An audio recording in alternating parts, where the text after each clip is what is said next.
Hello everybody, welcome back to my channel. My name is Judy and you are watching Running So and So, and it's lovely to have you here today, whether you're a subscriber, a new subscriber, or someone who's just stopped by to see what they're missing. So I just thought today I would just tell you something about myself, because it seems to be a long time since I've done sort of an introduction, and I know I've had a lot of new subscribers lately, which is fantastic, and it's lovely to have you here. So I am Judy. I am in my nearly in my mid-60s. That's the scary bit. And I live just outside York in the UK. I have got 2 grown-up children, both of whom are married, both of whom have sons. I have been sewing for rather a long time. I started sewing when I was 4, and I'm 64 this month. So I have got my diamond anniversary for sewing this year. And I don't think there's a time when I do not appear to have a needle attached to my fingers. I have been sewing this afternoon and I can't show you what I've been sewing, but I did think I would start with the board. The board of doom. Let us have a look at the board of doom. So here we are. Oh, would you like to know what I'm wearing? I rather like this top. Here you are. It's quite long. I lengthened it. It is a Skyline Tee, and it's in that beautiful retro jersey that Brogan, who is the Crafty Pie, brought out last year. Now, I bought 2 lots of this last year.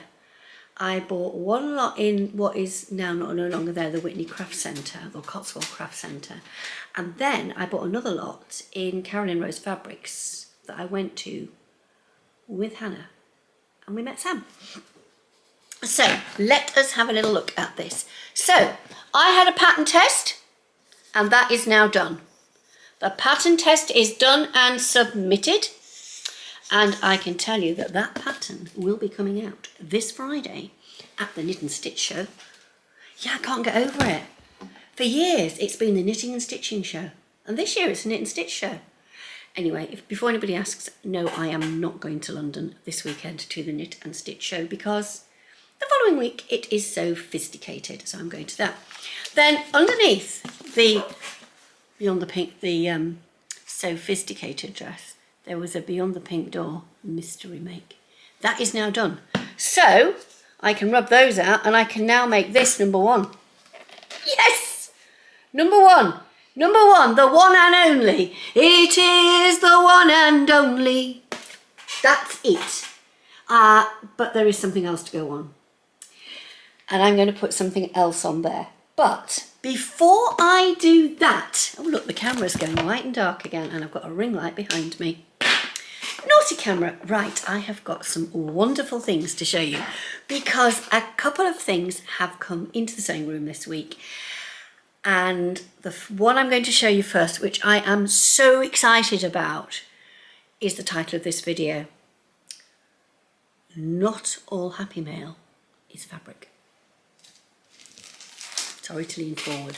Now, I'm going to put a link up here to my Sew Phoenix vlog.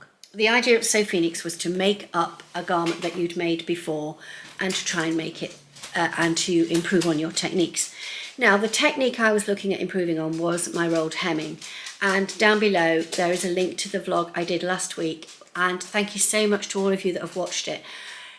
It was a very specific vlog, and the idea was that it showed you how I'd altered the dress to make it fit me, because obviously the size I bought, whilst I technically am that size, in fact a little bit smaller, there are little bits of me that have changed because I've had 2 children and gained a few years. So I had altered that pattern, and so what I'd done was I'd altered the paper pattern, I'd put it into fabric as a toile, and then I had to take the alterations from the fabric toile back to the patterns, and that's what I was showing you. And then I went on to show you the one thing that I have improved for Sew Phoenix, which was my, sorry about that, one of the dogs was being naughty and it's come inside, and it's now down here. Get your paws down. I don't want you. She's had her nose in the mud. Her nose is covered in, I'm not going to show you. So my sewing technique that I wanted to improve was roll hemming, and all the rolled hemming for the So Fizz Tea Cated dress is done. And I worked out that you needed this tag at the beginning. Anyway, The link to that video is down below. The bit about the rolled hemming is at the end. If you want to know how I achieved it, have a little look at it, and the answer is to put a little tag. You need a bit of fabric tag of fabric that you can roll through the rolled hemmer foot before you start stitching. So you've got like, it's like a catch. But I tried to show you when I first time, Vogue 1069, circa 1983. I had seen that pattern in a copy of Vogue Patterns magazine, which I'd bought. And I went online to try and find the pictures. I thought I would be able to find a copy of the Vogue Patterns magazine from March, April 1983 with the pictures, and I would just be able to download them. No, I had to do a screenshot, and I could only find one. And then in a very weak moment this week, I went online, and I went on Etsy, where I knew that I could get it, and I bought it. And I've been like a kid with the best Christmas present ever. I first bought this pattern magazine in 1983. And when I bought it, it was 95 pence. It wasn't 95 pence. It was £18 with postage. I know, I'm very naughty. At least I've owned up to you guys that I wasted £18. No, I didn't waste £18. I spent £18 of my hard-earned pennies from going to work, and I bought this because I just thought it would be lovely to put it back with the dress as a bit of a provenance to my sewing journey. So first thing I did was to flick it open, and I found it. She says flicking through it, and I've got to be really careful when I hold it up because the magazine itself is fragile. So the first picture I showed you was this, and I said to you it was called Belleville Sassoon's Ruffled Princess. Well, I knew there was a picture, and I knew the writing was there. Here it is, and just down there it says Belleville Sassoon's Exquisite Ruffled Princess. 1069, sizes 6 to 8, 6 to 16. And the fabric curriculum we've got on various dresses, and they've got organza and a dotted Swiss, but I think this was just a very plain cotton. I just used a white cotton the first time. So I have spent hours just going through this, and one of the things that was actually mentioned in this, because this particular magazine has got a lot of patterns with full sleeves, and when I looked at some of the patterns in the magazine, I did feel as if 2025 was coming alive again in the magazine, but there's a lot of sewing tips,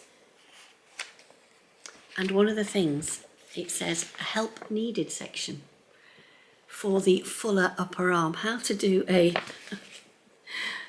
full bicep adjustment, and I do have a tendency to have fuller arms.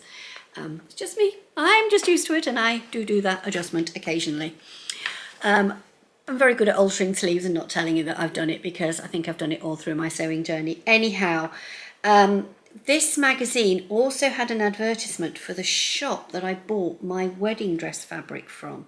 It's even got, look, Fred and Ginger, Miss Piggy and Kermit. I bet I could get the patterns for that these days. Oh, look at the sewing machines available in 1983. Look at that. This company is called Eurosew, and they've got a Viking at the top, and they've got the Benina, an Elna, and a Pfaff. Look at that. Elna is now owned by Janome, and there was no Janome in those days sometimes. Here it is at the very back, Allen's of Duke Street, and that's where I went to buy my wedding dress fabric. So that is the first thing that has come into the sewing room, and that has made me extremely giddy. So the other thing that's come into the sewing room is, now I think on my last makes vlog, and this is what's going to go on the board, I mentioned that I'd bought this pattern from Andrea at Beyond the Pink Door. Now I am just going to put a disclaimer in here, and I'm going to say that I have bought some things from Andrea, and as part of my Sew Inspired ambassador work, I do get a small discount. So I bought this pattern, and it is the Ellie pattern by Coralie Bijasson Patterns, and it's beautiful because it's got these beautiful little buttons at the top here. Can you see them there?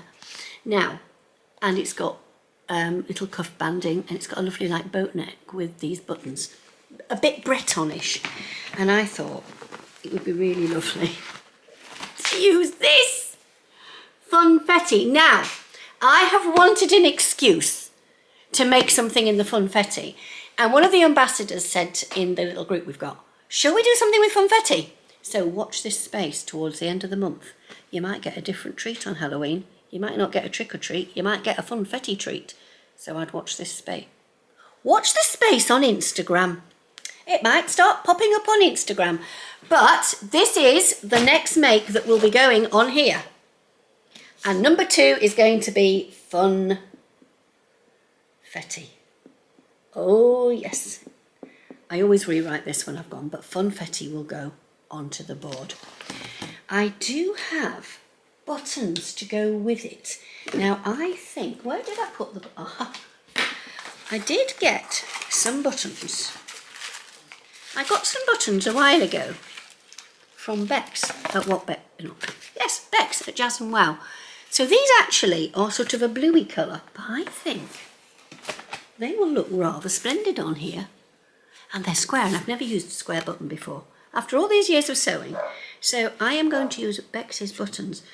But for those of you that will probably follow Bex, I'll put a link to her Instagram and her Instagram, her YouTube, and her website and her business Instagram down below.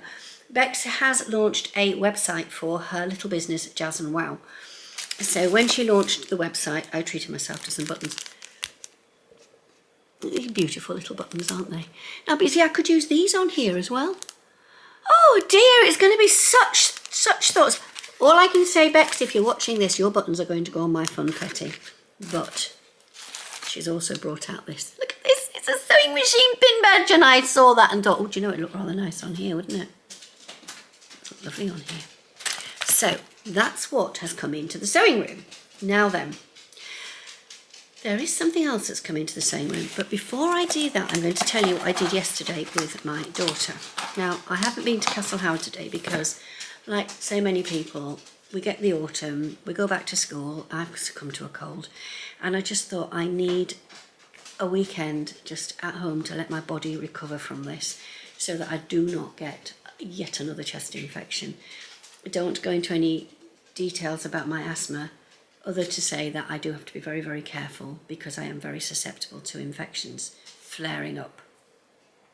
So I just took some time to have a quiet day sewing at home. But yesterday, Hannah and I decided that we would have a little road trip. We went to the Great Yorkshire Quilt Show at Doncaster Racecourse. Have a little look at this. We're on a bit of a road trip, aren't we? Yeah, we've had a road trip. We are at the Great Yorkshire Quilt Show. We're introducing George to his second sewing social, and you'll have to excuse her. It's windy here. Very windy. I'm going to spin the camera around and show everybody outside. It is grey in Doncaster today, and it's very, very windy. Very windy. That's the best in show, and it's all hand done.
I'm admiring the Primo again, and apparently this beautiful Christmas jumper that Claire is showing me is done on the Primo.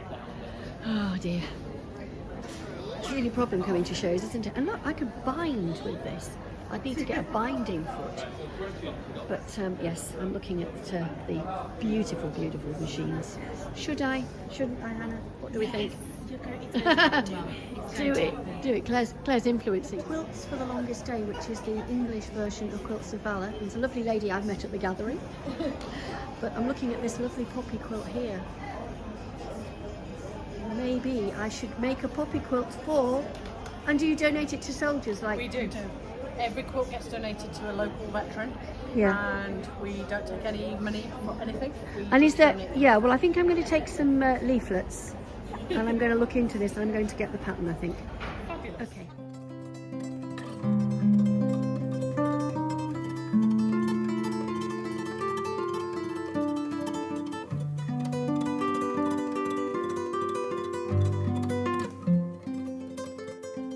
So we had the most amazing time, and the one thing that I was really touched to see was the people that have started the organisation called Quilts for the Longest Day, which in a way is a little like Quilts of Valor, but for British servicemen. And although I can't get involved in too much now, because I'm still working, and I'm working full-time, and I've got a very full life. I'm not complaining or moaning about time. I'm just being realistic. But in the future, I would really love to get involved with this. So what I did to support them was, they've got a very simple quilt pattern out, so I bought it. And isn't that beautiful? It's a lovely poppy quilt. So I would really love to make that using scraps of red fabric that I have got and donate it to them as my first quilt for the organisation Quilts for the Longest Day. Now, I do not know if this is a national thing yet, but they do have a patron, and the patron is a gentleman called Ben Parkinson, who was a bit of a multiple amputee after he served the country. So Ben is the patron, and they did have an afternoon tea around D-Day celebration time, and they had 40 quilts, and everybody had to put a number. They were given a number, and they had to put it on their favourite quilt, but they couldn't put it on a quilt that already had a number. And then at the end of the day, they told them to go and find their number and pick up the quilts and take it home. And I think they all felt very surprised, but the more humbling is to make the quilt for that person who has served your country. So I was really touched to see that yesterday. Thank you so much for watching my little catch-up. It's lovely to have you here with me. If you have not subscribed to my channel, it would be wonderful if you would consider just pressing that little button that says subscribe. It's in a corner. It's either down here or down there. But whatever. Thank you so much for watching, and do come along next time for my next vlog, which will be more of an update on how I'm doing with this sophisticated dress, because now I've got everything else cleared. I've got 10 solid sewing days to get it done, and I will get it done because the hardest bit's been done. I've done that rolled hemming. And on that note, thank you so much, and I'll see you all again soon. Have a lovely week. Take care.